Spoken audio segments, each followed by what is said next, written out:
Hi, it's Mel Dennis here for my professional property series. We are joined by a very special guest today, Ben Maros, our leasing consultant, and this could go any way. So hang tight and I think sit back for a bit of a giggle. But the reason I wanted to interview Ben today is so we could have a chat and a bit more of an in-depth chat than what I did last week with Warwick on the rental market and how Ben's finding that for finding new tenants. He's certainly run off his feet more than he has ever been in the current COVID market. I'm sure you'd agree, Ben. I haven't got time to do this interview. But we thought it was important to get it out there. We as a company normally run at 0.01 or under percent of vacancy rates with our property sitting empty. So a property normally gets let before a tenant moves out with our company. Generally that is higher across the market, but we're finding now we have crept up to 1%, more properties vacant than we have ever had before in the 20 years of our business. There's lots of reasons for that really within this COVID market. Ben, what do you think are some of the reasons we're finding more of an oversupply? Yeah, there's definitely a lot of properties out there that people have got a choice to rent. And a lot of landlords as well are marking our rental prices by dropping their prices. It's not actually even a competitive market.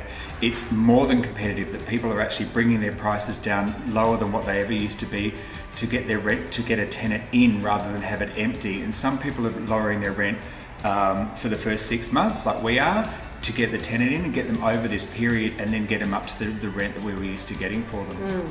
And we're seeing a lot more properties in the market for the fact of Airbnb properties aren't successfully able to lease through Airbnb, so owners are putting them back on the general market. Serviced accommodation have given up their leases, so they're back on the general market. Finding tenants are moving back in with their families because they can't afford rent. Students aren't coming in from overseas or interstate. And a lot of people are in the city and they're moving out of the city. They don't have to be there anymore because the climate now is working from home. And a lot of employers are saying to their staff that they don't have to come into the city anymore. They don't have to catch the train in. The train's going to be dangerous to catch in with the coronavirus still lingering around. So they're actually moving back to their parents' houses. Students are moving back to their parents' houses. The city as we know it is slowing down because it's not needed as a hub anymore. Yeah, we're definitely finding those city properties are taking the biggest hit, some of them up to 20% reduction in rent that they were getting.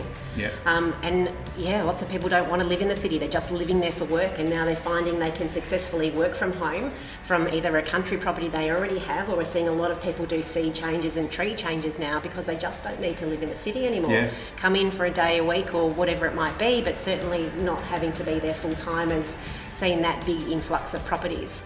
And we've still got new buildings settling.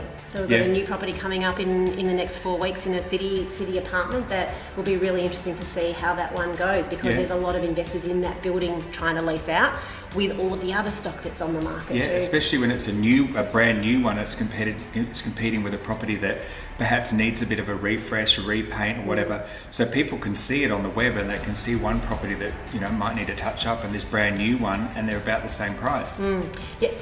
Definitely seeing properties that need work suffering the most, suffering from not achieving the rent that they were achieving, but also taking a big hit in the drop of rent. Plus the vacancy time, which is massive in a lot of those properties where owners just aren't being productive enough in dropping their rent or doing some works in regards to renovation. And that's not always easy. Owners don't always have the money to renovate, we appreciate, but sometimes there's some little tweaks you can do with changing of light fittings or changing of doorknobs or handles. A quick lick of paint can often really refreshen up a property. Exactly. So Ben, what would you say to an owner whose property is coming up on the market right now? What are some of the key takeaways? Yeah, definitely. Great question. Come on in and have a look at your property before it hits the web and decide whether this is a place you might like to live. Then take that away and look at stuff that's on the web already and think, wow, this is better than mine, this is worse than mine. Have a little bit of an input into what's going to happen to your property before it hits the web.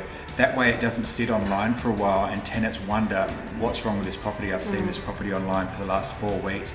Might not be interested in it. Or take a look at your past routine inspections. Talk to your property manager about what they would recommend. They certainly should be proactively recommending how much rent you should be asking and if any works need to be done. It's certainly an ideal time to renovate your property right now, I think, Ben, because the rents are lower. To have your property sitting empty while rents are lower is certainly more ideal than a property sitting empty in better times when your rents are higher. Yep. Better to have a tenant than no tenant. Yeah. So we hope this has been helpful. If your property is becoming vacant, be proactive is, I guess, our key takeaway. Yeah, excellent. Great. Thanks for joining us, and we hope this has been helpful for you. Heaps of videos in my back catalogue, both on Facebook and YouTube. Love you to like and subscribe, and if there's anything else that you want to hear about, don't hesitate to let us know. Bye. Thank you for watching another one of my Professional Property Series interviews. I'd love to see your comments, and please like and subscribe to my social channels on Facebook and YouTube. I welcome any suggestions for new topics too. You ready? Yes. This is my ready face. Okay.